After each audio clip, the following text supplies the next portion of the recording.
በካፒታል ገበያ ውስጥ ጥቂት ብር ብትኖራችሁ ምንም ስለ ካፒታል ገበያ ዕውቀት ባይኖራችሁ ምንም ደግሞ እዛ ላይ ኢንቨስት ለማድረግ ስለ አክሲዮኖች ስለ ማጥናት ስለ ማማር ስለ ማወቅ ጊዜው ዕውቀቱም ከሌላችሁና ፍላጎቱ ከሌላችሁ በአክሲዮን ገበያ ውስጥ ከነሱ ከሚያውቁት እኩል ኢንቨስት ማድረግ የምትችሉበት ደግሞ እድል እንዳለ ታውቃላችሁ። በዛሬው በየሳምንቱ ሐሙስ ልክ በ9 ሰዓት በሚቀርበው የንጋት ፖስት ተከታታይ የካፒታል ማርኬት ትምህርታችን 10ኛው ክፍል ስለ ሙቹዋል ፈንዶች ስለ ኮሌክቲቭ ኢንቨስትመንት ስኪም የምንላቸው የጋራ የኢንቨስትመንት ምህዳሮች አብረን የምናወራ ነው የሚሆነው። የተወደዳችሁና የተከበራችሁ ተመልካቾቼ ይህን ቻናል ታዲያ እስካሁን ድረስ ሰብስክራይብ ካላደረጋችሁ ሰብስክራይብ በሉ። ከዚህ በፊት በካፒታል ማርኬት ኮርስ ተብሎ በተቀመጠ ፕሌሊስት ስር በተከታታይ እየቀረቡ ያሉትን የትምህርት ክፍሎችም እንዲሁ መመልከት ከፈለጋችሁ ፕሌሊስቱ ላይ ሄዳችሁ ተመልከቱ እያልኩኝ በዚሁ ወደ ዛሬው ተከታታይ የትምህርት ክፍላችን እየመገባ ነው የሚሆነው።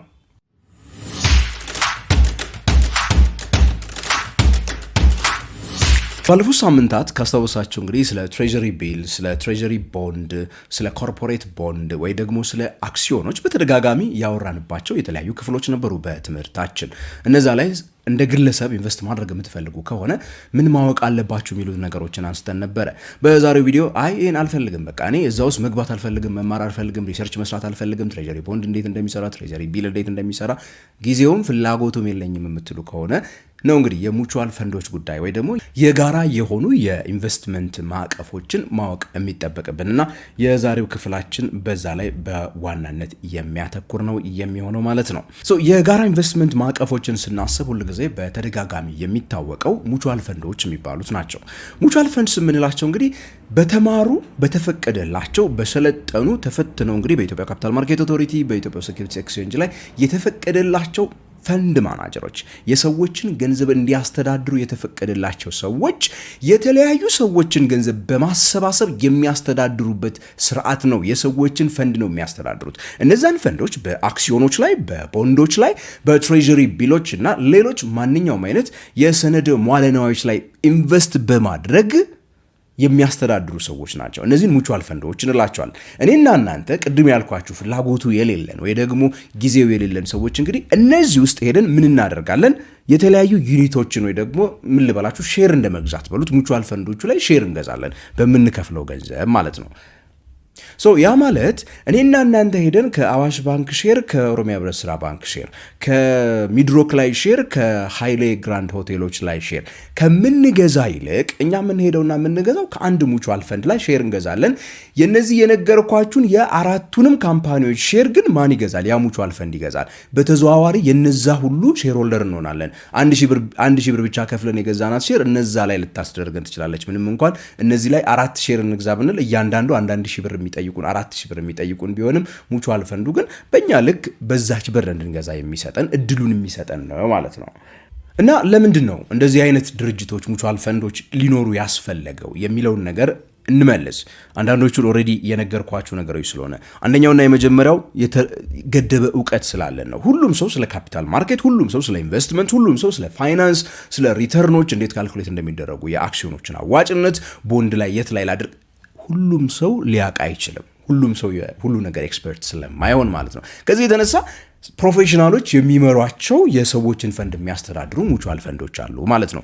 አንደኛው ይሄ ነው። ሁለተኛው ደግሞ የካፒታል ጉዳይ ነው። ቅድም ያነሳውላችሁ አለች አይደለ? 4 የተለያዩ ካምፓኒዎች ላይ 4000 ብር አውጥታችሁ አክሲዮን ከምትገዙ በ1000 ብር ግን የአራቱንም አክሲዮን ባለቤቶች እንድትሆኑ ያደርጓቸዋል እናንተ ሙቹዋል ፈንዱ ላይ አክሲዮን የሚኖራችሁ ከሆነ። ስለዚህ የተገደበ ካፒታል ነው ሰው ሁሉ ያለው፣ በቂ ካፒታል የለውም። ስለዚህ ያንን ስለሌለው ዳይቨርሲፋይ ማድረግ አይችልም። ቦንድ መግዛት፣ የተለያዩ ሪል ስቴት ኢንቨስትመንት ትረስቶችን መግዛት፣ የተለያዩ ኢንቨስት እንዲያደርግ አይፈቅድለትም።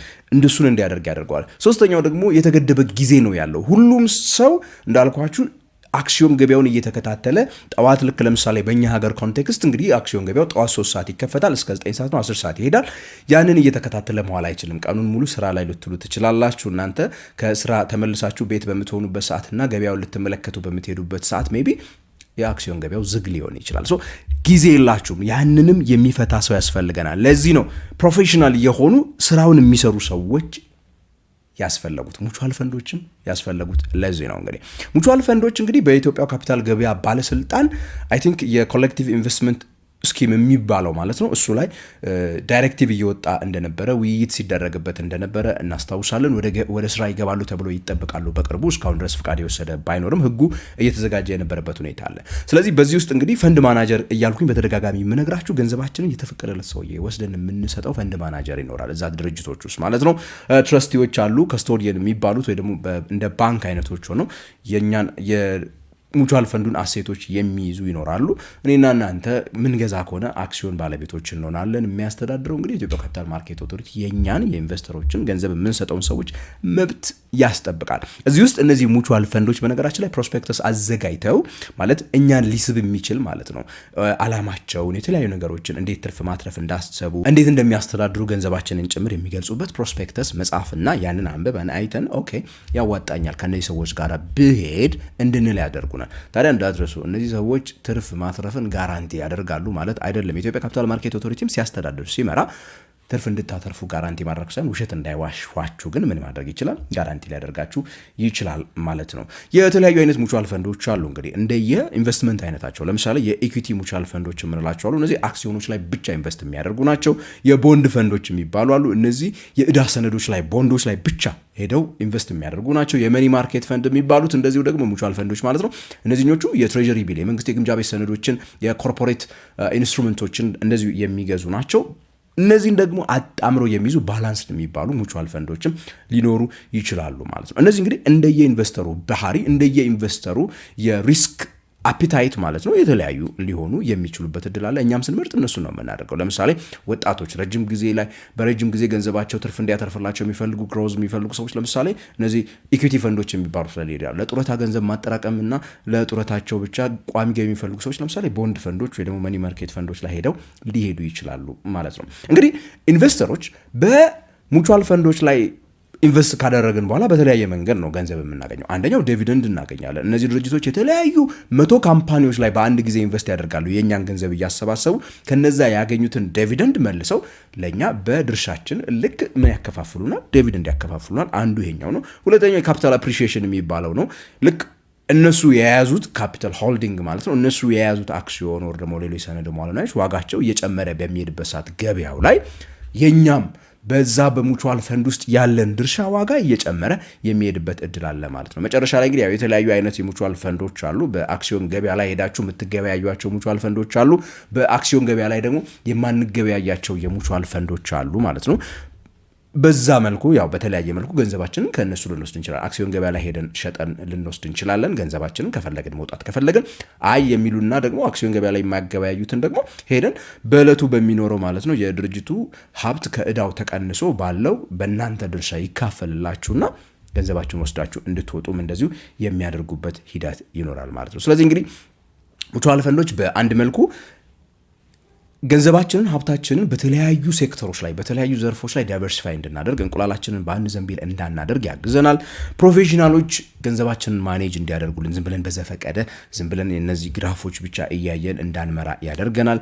ሌላው ደግሞ በቀላሉ ገንዘብ ወደ ገንዘብ አክሲዮኖቻችን ወይ ደግሞ ሰነዶቻችን መቀየር እንድንችል እድል ይሰጡናል ማለት ነው። ትንንሽ ገንዘብ ያላቸው ሰዎች ትልልቅ ድርጅቶች ላይ ኢንቨስት እንዲያደርጉ እንዲሁ እድል ይሰጣሉ ማለት ነው። እንደዚህ አይነት ፈንዶች ማለት ነው።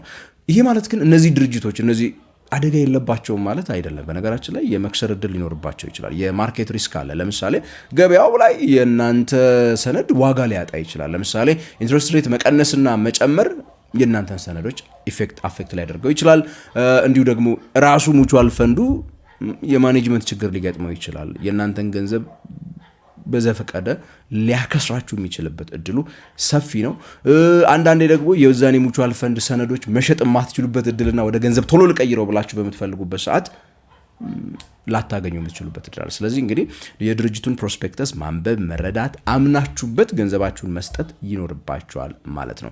ስለዚህ እንግዲህ ሙቹዋል ፈንዶች በአጠቃላይ እኔና እናንተ በጋራ ሆነን ፕሮፌሽናል በሆኑ ሰዎች ገንዘባችንን ማስተዳደር እንድንችል እድሉን የሚሰጡን ተቋማት ናቸው። በቅርቡም በኢትዮጵያው ገበያ ውስጥ ይገባሉ፣ ፍቃድ ወስደው ወደ ስራ ይገባሉ ተብሎ ይጠበቃል። አስተያየት፣ ጥያቄዎች ካላችሁ ኮሜንት ሴክሽን ላይ እንድትጽፉ ጋብዛችኋለሁ። የዛሬው ተከታታይ ትምህርት ክፍላችን እንግዲህ በዚሁ ይጠናቀቃል። በቀጣይ ሳምንት በተመሳሳይ ሰዓት በሌላ የትምህርት ጊዜ እስከምንገናኝ ድረስ ታዲያ ከንጋት ፖስት የምሰናበታችሁ እኔ ገሜ በራኑ ነኝ።